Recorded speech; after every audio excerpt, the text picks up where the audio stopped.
I'm thinking of one shot where it opens up on Miranda waking up in her cell, and the camera's like above her, and it's like close up on her face, but then it like pulls above and then pulls out, like, so it's like above and then out towards the back of the cell, or the front of the cell, I should say, all in one shot. And it's just a great sense of setting, but also it's just like a creative one continuous shot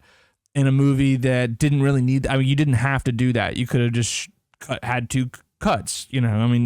that's like the beauty of a lot of cinematography, is like, how can we make this creative in a scene that is just kind of normal?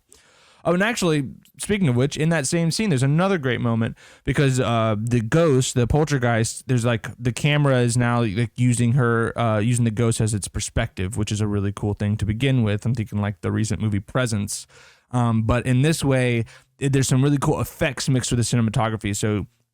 it's coming from the poltergeist perspective, and it's kind of toying with her, Halle Berry, and so it goes like,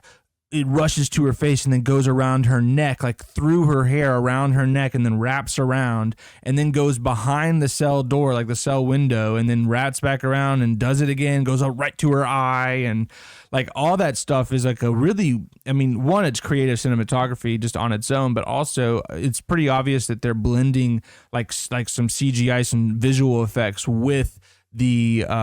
practical effects of what the camera's doing. And I honestly don't know how they did it. It's very similar, speaking of Fincher, it's very similar to like the David Finchery vibes of, say, like this era of him,